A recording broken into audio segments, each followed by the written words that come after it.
y pensar en lo que Él ha hecho por nosotros. Pueden ir buscando Juan capítulo 12 y vamos a mirar la última parte del capítulo, empezando en versículo 44. En estas 2 semanas estamos pensando en abrir una puerta, que Dios abre una puerta para nosotros, para llevar el Evangelio, que nosotros podemos compartir con todas las naciones el nombre de Jesús, que pueden encontrar salvación en Él. Entonces, esta semana, la próxima semana, estamos pensando en misiones, en cómo podemos llevar la palabra. Y una de las partes más importantes, la parte más importante, es el Evangelio. ¿Qué mensaje vamos a llevar? Vamos a llegar y pedir a las personas ser buenos. Vamos a llegar y pedir que las personas cuiden el uno al otro o ayuden a otras personas. O vamos a explicarles que no pueden ser buenos en sí mismos, que necesitan un Salvador y su nombre es Jesús. Y tenemos que estar muy claros en cuanto de qué verdad estamos llevando. Es lo que vamos a mirar en esta última parte de Juan. Vamos a pensar en la verdad que llevamos. ¿Qué es lo que vamos a decir cuando encontramos a un vecino, una persona en la oficina, un amigo que necesita a Cristo? ¿Qué es lo que voy a decir? Necesitamos ser muy, muy claros. Y en esta última parte de Juan 12, es como un resumen de la vida, el ministerio, mensaje de Jesús. Lo que Él decía en toda su vida, hay un resumen en estos últimos versículos. ¿Por qué? Este es su último mensaje público. Es el final de su ministerio público. Ya en 2 semanas vamos a mirar capítulo 13 y vamos a ver ahora es su último tiempo con sus discípulos y cómo Él enseñó a ellos antes de entregar su vida. Pero ese es el último mensaje que tenemos público, como Él está hablando en el templo y había hablado a ellos en diferentes formas y piensa que él sabe que va a morir, Él sabe que va a entregar su vida. Entonces ahora Él va a dar las últimas palabras. Si uno supiera que iba a morir, fuera su última noche, ¿y qué diría? ¿Qué mensaje quiere dejar con las personas, su familia que está alrededor?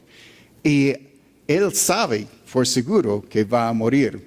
Y Él está dando este último mensaje.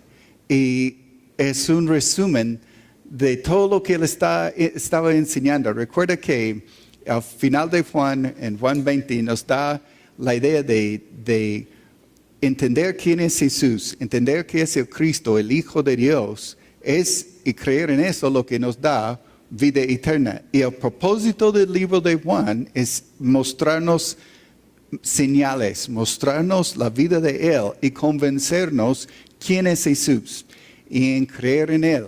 Aquí lo que tenemos es esta parte de entender quién es Jesús. Entonces vamos a empezar en versículo 44, 45 y vamos a ver la primera verdad. Jesús clamó y dijo: el que cree en mí, no cree en mí, sino en el que me envió.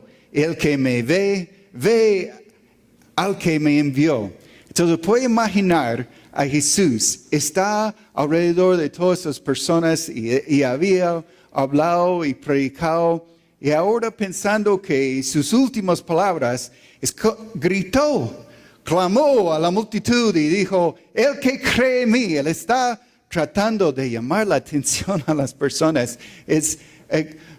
Yo puedo pensar en la frustración de ver el rechazo y ver que realmente no habían captado y quiere que ellos puedan entender la importancia. Esa es la primera parte que vamos a pensar en versículo 44-45.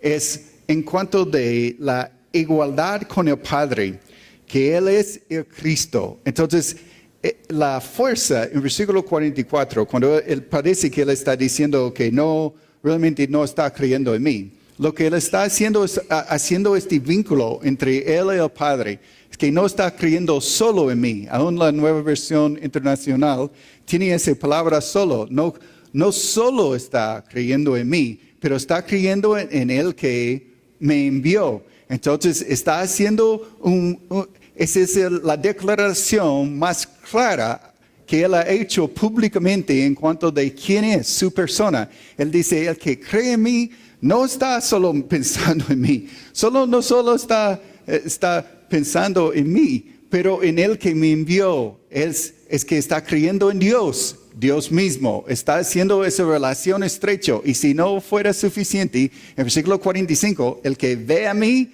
está viendo a Dios, el que me envió. Entonces está haciendo esta declaración clara de que Él es Dios en carne, Él es el Hijo de Dios, cree en Él. No pudo haber hecho más claro para ellos decirles, Él es el Cristo, Él es Mesías. Cuando Jesús, en todo lo que era su vida, Él estaba demostrando al Padre, demostrando el carácter del Padre.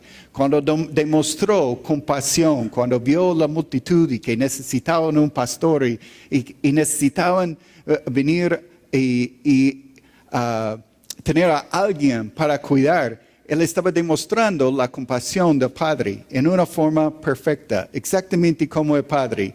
Cuando demostró amor a la multitud o a una persona específica, estaba demostrando también el amor del Padre. Cuando sanó a una persona, Él demostró su poder sobre demonios, demostró su poder sobre la enfermedad, demostró su poder sobre la muerte. Cuando vimos a Él levantar las personas de la muerte. Entonces, en cada parte vemos cómo Él demuestra en una forma perfecta cómo es el carácter del Padre, aunque no vimos todo lo que era el carácter, porque aún como vimos a Jesús y vimos a lo que Él hizo, Él no mostró toda la gloria de Dios tampoco, ni hemos visto nosotros todo lo que es Jesús, pero vemos a Él en esta forma que Él en todo lo que hizo reflejó en una forma perfecta quién era Jesús, o quién era Dios.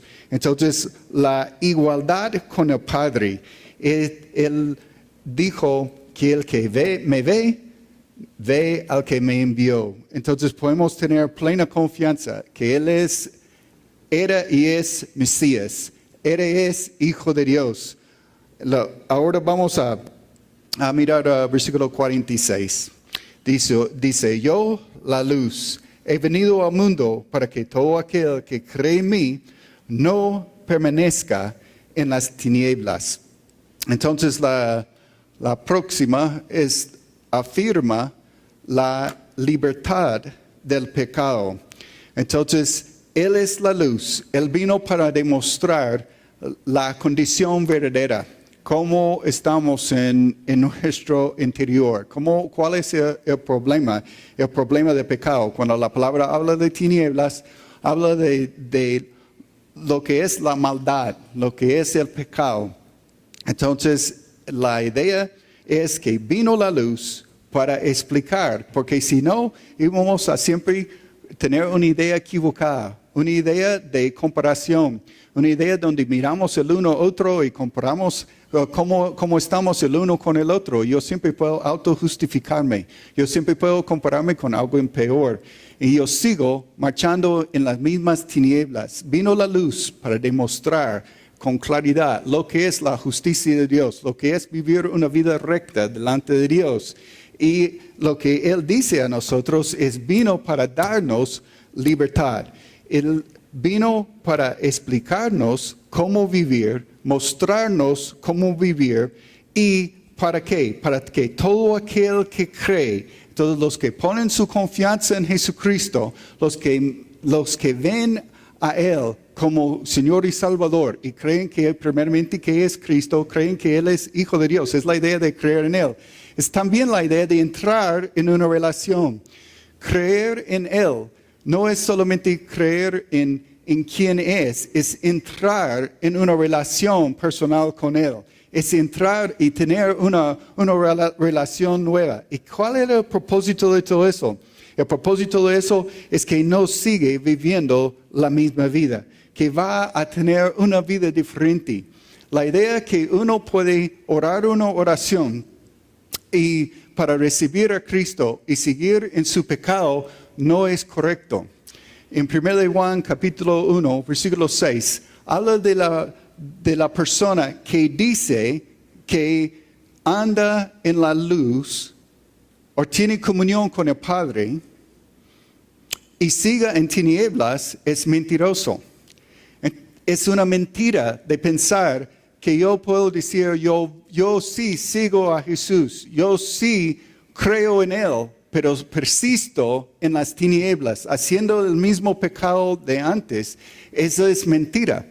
Tenemos que tener mucho cuidado de pensar que si yo digo que soy cristiano, digo que yo soy creyente, pero persisto en mi misma vida de antes de conocer a Cristo. Él dice que es mentira, es mentiroso el que dice que tiene comunión con el Padre, pero siga en su vida de pecado. Entonces, ¿por qué? Porque Él vino para librarnos. Él vino para sacarnos de las tinieblas y ponernos en el reino de luz. Ahora, con comunión con el Padre, es una vida diferente. Eso quiere decir que nunca vamos a pecar. No, sabemos que no es que yo no voy a seguir pecando, pero ya mi vida es diferente. Ya hay una intención en mi corazón de seguir a Cristo. Yo quiero estar detrás de Él. Yo quiero ser lo más cerca como Él. Yo tengo una transformación en mi corazón porque Cristo ha entrado, ha llegado la luz y ya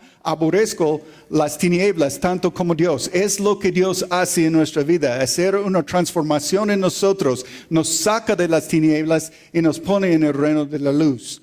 Entonces, Él llegó para sacarnos de las tinieblas. No permanezca en tinieblas.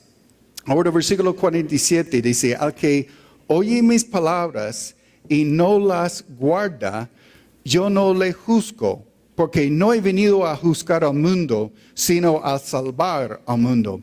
Entonces en versículo 47 da como más idea de lo que es esa relación y cómo debe ser. La verdad que Él está afirmando acá en el versículo 46 es la provisión de la salvación. Entonces no vino para juzgar.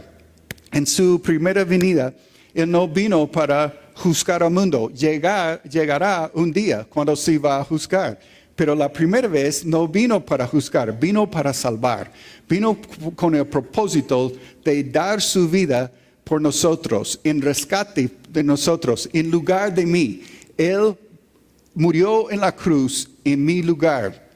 Entonces, Él dio su vida. Ese es el plan de la salvación. Lo que yo no puedo hacer por mí mismo, por ser bueno, por hacer obras, por intentar yo, lo que yo no puedo hacer, Jesús hizo por mí. Entonces, Él tomó mi lugar, salvó al mundo.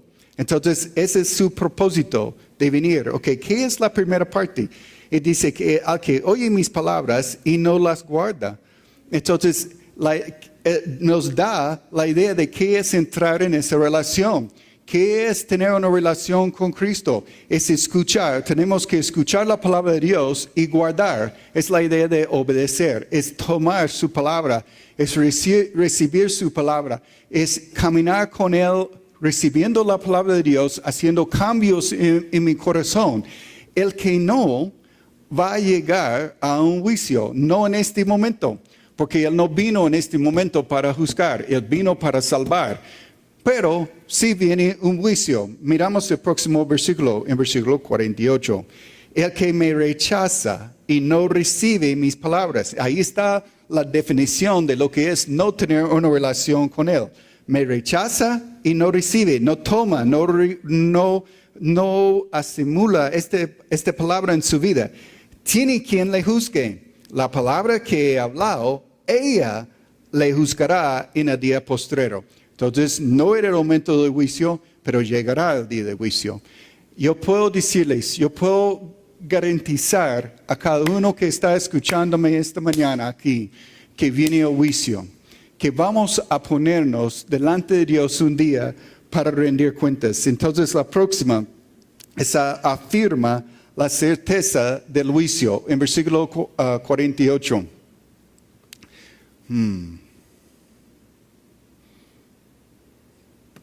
La certeza del juicio. Podemos estar seguros que vamos a ponernos delante de Dios un día y Él va a juzgarnos.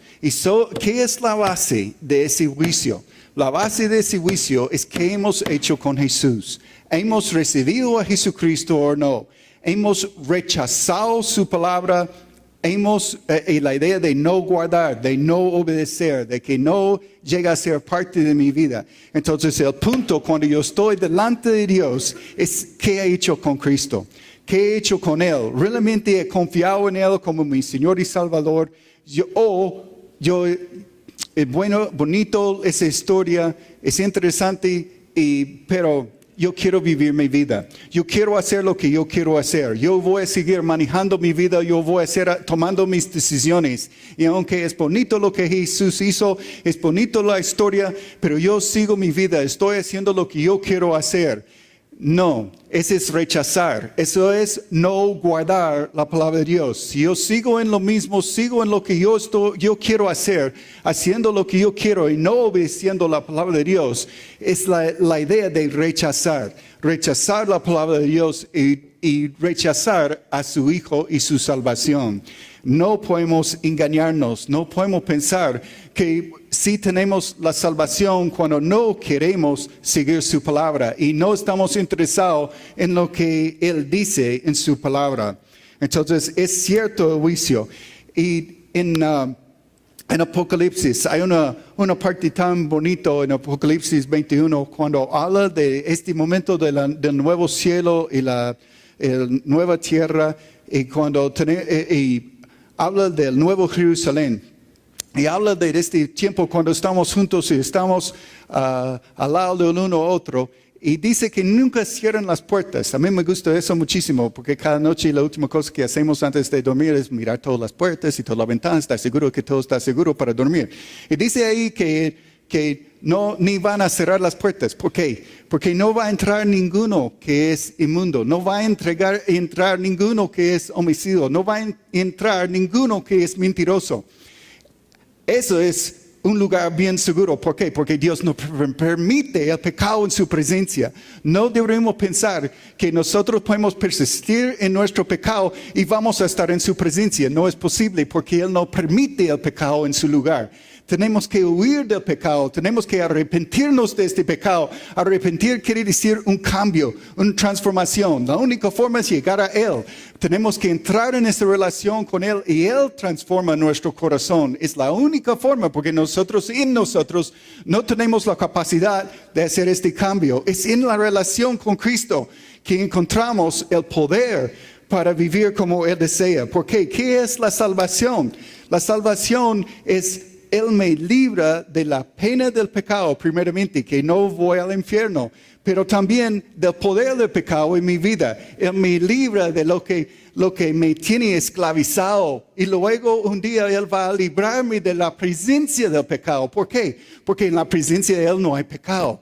Y yo voy a estar con Él y no voy a tener esa naturaleza pecaminosa dentro de mí. Yo no voy a tener esa tendencia en mí para ser rebelde, hacer lo que yo quiero hacer.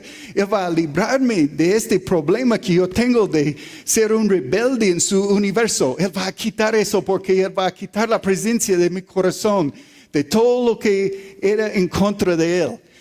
Cuando yo estoy en su presencia, Él me libra ahora del poder del pecado. Esa es la salvación que Él ofrece. Él no ofrece algo a medias. Él no ofrece algo bueno. Si quiere ir a la iglesia de vez en cuando, yo voy a darte un poco de salvación. No, Él trae a nosotros la salvación. Él dice que yo quiero cambiar su vida. Miramos esa última parte, en versículos 49 y 50. Dice, porque yo no he hablado por mi propia cuenta. El Padre que me envió, Él me dio mandamiento de lo que he de decir y de lo que he de hablar. Y sé que su mandamiento es vida eterna. Así pues, lo que he hablado y lo hablo como el Padre me lo ha dicho. Afirma el propósito del Padre en este último. ¿Qué es el propósito del Padre? Darnos vida eterna. Lo que Él quiere es darme vida eterna. ¿A través de qué? A través de su palabra. Es increíble que lo que tenemos en nuestras manos es la palabra de Dios. Y lo que yo tengo por conectarme con Él, por leer la palabra de Dios, por escuchar su palabra, por tener la palabra en mí, me da vida eterna. Aquí está la vida que Él quiere dar. Es su palabra. Bueno, cada palabra, estuvimos hablando antes de la reunión, cada palabra que Dios dice como rey es mandato. Cada cosa que Él dice es mandato para nosotros porque es ley en mi vida. Cuando Él dice algo, Él es rey de mi vida y lo que Él dice, yo solo tengo que decir sí, Señor. Pero todo lo que Él me dice es vida para mí, es vida eterna. No es una carga, no es algo malo, es algo para ayudarme a mí vivir la vida máximo, lo que Él quiere para mí. Entonces en versículos 48, 45, 49 y 50, me da lo que el Padre quiere que yo escucho para tener esa vida eterna. Él dice que fielmente Él ha dado esa palabra. Exactamente lo que Él recibe es lo que Él ha dado. En la forma que Él ha recibido del Padre y también Él ha dado en la forma exacta como el Padre quiere. Podemos confiar en lo que tenemos aquí en la palabra de Dios. Porque Jesús, lo que Él habló es específico y claro para nosotros. Exactamente como el Padre habló con Él. Exactamente lo que Él recibió también es lo que Él dio para nosotros. Vamos a mirar esos mismos puntos en otra forma. Entonces, ¿qué es lo que da? Esas 5 verdades. Necesitamos entender que Jesús es Dios. Necesito entender que Él es el Cristo, que Él es el Hijo de Dios. Esa es la primera parte. Tengo que entender que Él llegó para librarme del pecado, que yo soy esclavo de ese pecado en mí. Y no hay forma de mejorar, no hay forma de que yo voy a ser aceptable delante de Dios. Yo tengo ese pecado en mí, pero Jesús trajo la solución. Jesús trajo la salvación. Él vino no para juzgar, pero para salvar al mundo. Él trajo la salvación. Todos tenemos que rendir cuentas un día. Un día sí vamos a presentarnos delante del juez del universo y la pregunta va a ser, ¿qué hiciste con Jesús? ¿Realmente creyó en Él, confió en Él o no? Y solo Dios provee vida eterna. Algo importante esta mañana y quiero que me escuchen, ¿ok? El Evangelio, tan importante, es tan sencillo que cualquier niño puede entender el Evangelio. También podemos estudiar el resto de nuestra vida y nunca entender la profundidad del Evangelio. Pensándolo, nosotros viendo este mensaje es entender quién es Cristo, que yo no puedo salvarme, Él hizo la obra y ahora cómo entro en esta relación con Él. Habla de creer, habla de recibir la palabra de Dios, habla de salir de las tinieblas. Escucha eso muy bien. Una oración solamente no te salva. Una oración es una buena forma de empezar una relación con Cristo. ¿Escucharon? Una oración mágica no te salva. Si oraste una oración una vez y piensas, bueno, cuando yo tenía 5 años o 8 años o 20 años, yo oré para recibir a Cristo, ya estoy cubierto, no importa cómo yo vivo, yo sigo mi pecado, es mentira. Esa es la mentira más grande que hay. En 1 de Juan 6 dice que es mentiroso que siga y permanece en las tinieblas. Lo que es la oración es un punto para partir donde yo empiezo a vivir una vida con Cristo. Esa es la transformación que Dios hace en nosotros, donde yo entro en una relación con Él. Empiezo a vivir y ahora mi vida es diferente. Es la división en mi vida, donde antes era mi vida sin Cristo, ahora es mi vida con Cristo. Era antes de conocerlo y quién era, que es el Cristo, que Él es el Salvador del mundo. Y ahora entender que es el Señor de mi vida. Y cuando Él habla es palabra de vida y yo voy a obedecer porque Él es mi Señor. Es la diferencia de estar perdido por siempre, yendo a este juicio, yendo para el infierno y ahora para estar con Él en este lugar que se llama el cielo, en la presencia de Él, sin presencia del pecado. Es el punto de partir. Yo necesito entender que si yo oro, ahora hay algo diferente en mi vida.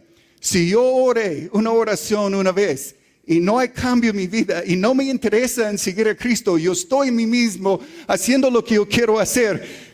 No, eso no es la salvación. Tenemos que entender el Evangelio. El Evangelio es transformación. El Evangelio es sacar de la luz y poner en tinieblas. Hay una división en mi vida, lo que era antes y lo que es ahora. Una oración solo no me salva, pero una oración donde yo entrego mi vida y hay una diferencia ahora, es la salvación. Yo viviendo con Él, donde ahora hay un cambio en mi corazón y entrego mi vida. El punto es rendir, entregar su corazón al Rey de Reyes y quiere vivir para Él. Si nunca has tenido ese cambio en su corazón, hoy es el día de la salvación. Él quiere transformar su vida. Y Él quiere darte, regalarte la salvación. Lo que no puede ganar en 1000 vidas, Él quiere regalarte esta mañana. Ese mensaje es lo que tenemos que llevar a las naciones. Cristo vino para salvar al mundo. Cada persona necesita entender el Evangelio. Cada persona necesita entender que Cristo vino a salvar. Lo más seguro, lo que Él afirma otra vez en este pasaje es el juicio. Vamos a ponernos delante del Señor un día. La pregunta es, ¿qué hiciste con Jesucristo? ¿Entregaste todo a Él o no? Ese es el punto, no hay nada más importante en toda la vida que responder a esa pregunta. Un día vamos a estar delante de Él. Es más seguro que estar sentado aquí esta mañana. Vamos a ponernos delante de Él. No solo vas a ponerte delante de Él, pero cada persona que te ama, cada persona en su familia, sus amigos, todos necesitan a Cristo. Tenemos que llevar, no podemos guardarlo solo para nosotros. Vamos a orar.